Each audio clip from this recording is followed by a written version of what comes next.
Oi, pessoal, tudo bem? Hoje eu estou aqui com um convidado especial, nós vamos ter uma aula diferenciada hoje, é o Gelson Bini.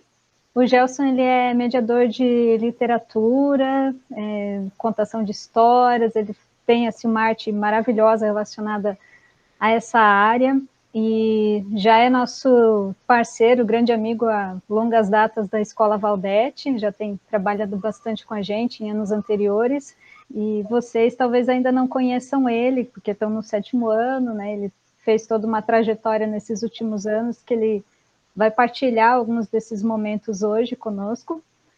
Mas eu convidei ele hoje, não especificamente para apresentar alguma obra literária, mas sim para falar de uma obra literária que é a vida dele, e vocês já vão saber por quê. Nós estávamos trabalhando nas últimas aulas sobre a influência que a moral e a religião têm entre elas, né? A moral específica relacionada a cada uma das religiões, e essas influências presentes na sociedade, né? Então, a gente falou sobre a moral judaica, a gente falou da moral cristã, da moral islâmica, falamos um pouquinho na última aula sobre a moral umbandista, né? E assim a gente foi pincelando algumas questões aí. Hoje nós vamos falar um pouquinho de algo muito específico que é próprio nosso, que é do Brasil, da brasilidade, que são as influências indígenas, né? E é por isso que eu chamei o Gelson aqui. E ele vai se apresentar agora, né? Oi, Gelson. E vai explicar por que ele vai falar de índio, o que ele tem a ver com índio, gente. Olá, amigos da Valdete Piazeira, alunos da professora Karen. Então, é um grato prazer estar aqui com vocês. Valdete Piazeira, que é uma escola muito querida para mim, é uma escola onde os meus filhos estudaram, tenho 2 filhos, eles estudaram na Valdete Piazeira. É uma escola onde os professores, na grande maioria, são os meus amigos, a diretora, a professora Karen. Então, eu agradeço essa oportunidade, esse convite. Logo que a professora fez o convite, eu aceitei. Para falar aqui no Gelson, como a professora colocou, o Gelson Bini, com essa cara de alemão, italiano, falar sobre indígenas. O que tem a ver, o que eu tenho a ver com indígena? Bom, eu venho sim de uma família, de um avô alemão, uma avó polonesa, um avô por parte de pai italiano, mas a avó por parte de pai, né, a mãe do meu pai, ela era indígena da etnia Laclanho-Chocão. Esse romance aconteceu assim não de forma muito bela, digamos.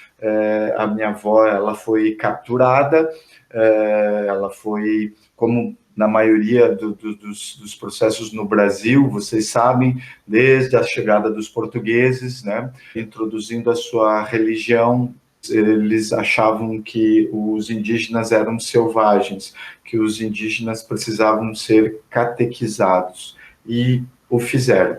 No caso, então, da minha avó, que vivia ali na região do Paraná, então, cada vez mais esses indígenas sendo acuados, cada vez mais tendo que morar em territórios pequenos. Certa vez, então, meu avô, ainda moço, encontra um grupo de indígenas e, ao olhar para esse grupo de moças, se encanta por uma delas e captura, né, e leva. Então, aí então surge a parte indígena do Gelson. Mas essa história, eu sempre ouvia por parte, era uma história que eles não gostavam de contar na minha família, né? Por quê? Porque houve violência. Então, eu fui tomando conhecimento dessa história ali na minha adolescência. Porque desde menino, o que eu perguntava para os adultos da minha família, que eu achava estranho, que uma parte da minha família era assim, como eu, um cara de alemão italiano, e outra parte, alguns tios, posso dizer a metade da família, eram com pele bem escura, com pele de índio, um cabelo mais grosso. A minha avó, inclusive, eu olhava a minha avó era índia, com cabelo liso, escuro, morena, e eu perguntava, mas por quê? E eles escondiam. Então, eu fui crescendo, e aí, aos poucos, eles foram me contando dessa captura, desse rapto. Então, o Gelson cresce, macinando com o nome Bini, de italiano, mas sempre algo quebrado dentro de mim, para eu algo que me permitisse entender, me relacionar no mundo, sentir o mundo enquanto ser Gelson. Alguma coisa faltava. Eu sempre tive um maravilhamento por florestas, eu sempre tive um maravilhamento por animais e sempre tive um pesar, uma espécie de tendência a sofrer com essas coisas, com a depredação da natureza. Então, algo assim muito forte em mim. E com a chegada da fase adulta, isso foi se tornando mais forte. Então, alguma coisa faltava lá no Gelson.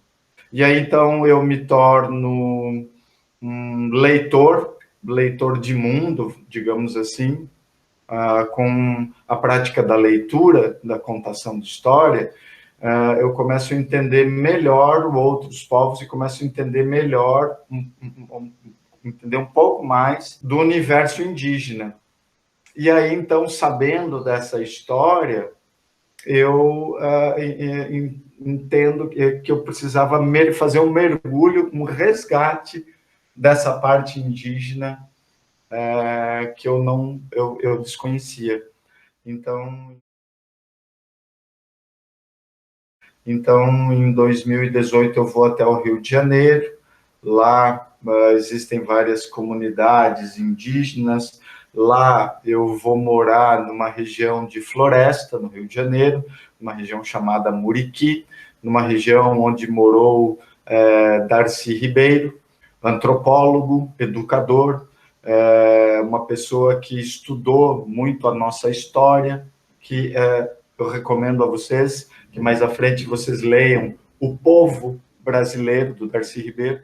E o Darcy Ribeiro, então, reconta a nossa história. Então, eu vou morar lá próximo, onde o Darcy morou, numa região de floresta, como se eu fosse me reconectar, né? Como ligar novamente a tomada. E daí lá eu vou morar com indígenas na floresta, eu vou viver fazendo roça, eu abandono celular, abandono a tecnologia e vou morar no mato, para entender como é o modo de vida dos indígenas, né? Sobreviver pescando, sobreviver fazendo roça.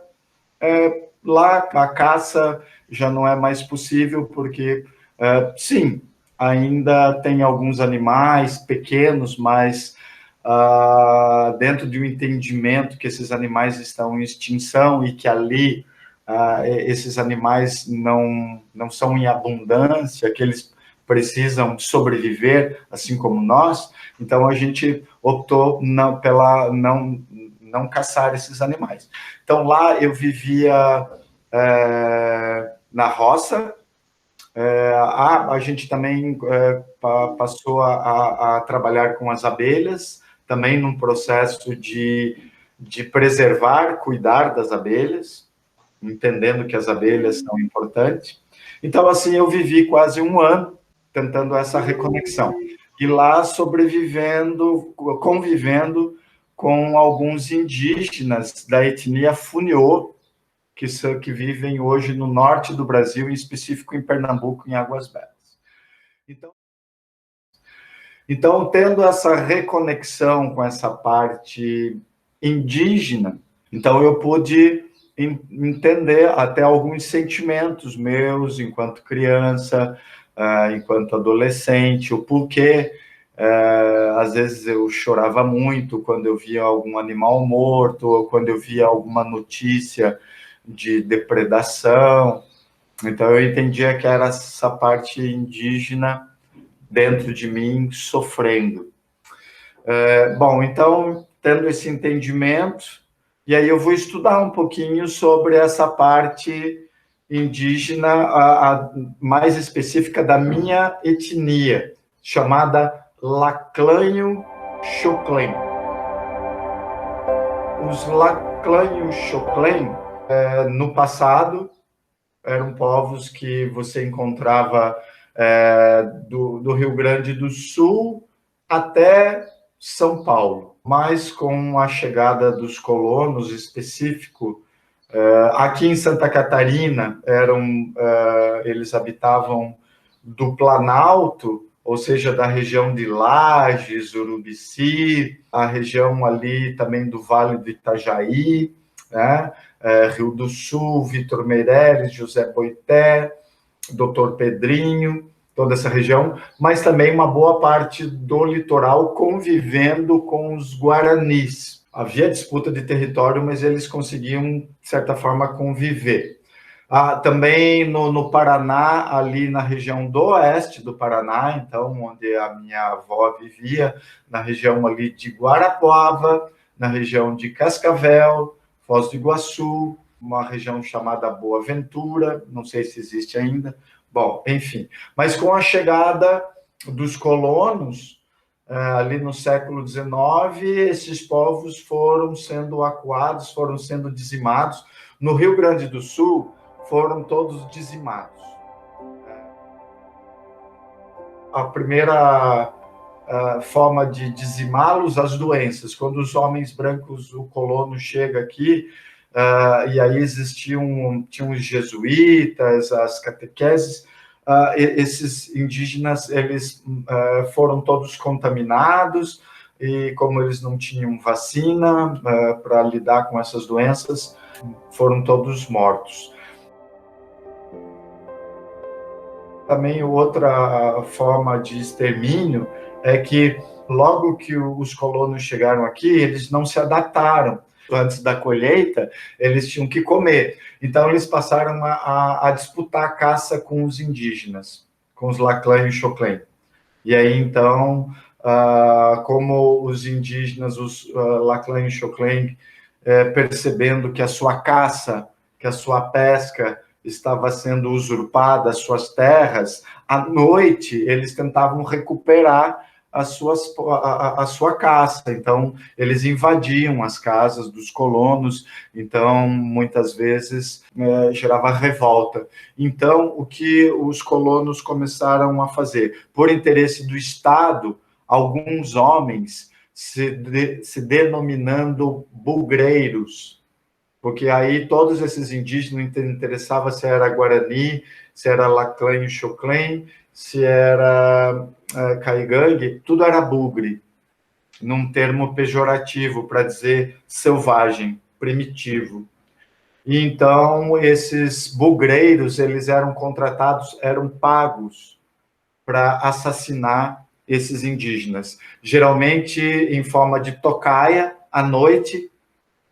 Matavam todos os adultos, os homens deixavam apenas algumas mulheres e crianças para serem levadas para os colonos, para essas mulheres serem usadas como força de trabalho, inclusive. Essa mulher, ela se transformava em doméstica, ela se transformava numa trabalhadora braçal ali, as crianças também, todas utilizadas como força de trabalho, e algumas para serem catequizadas, para serem torná-las cidadãos, enfim, porque eram considerados quase como animais. Então, poucos restaram, né? E os que podiam fugir, fugiam para as florestas. Mas veja...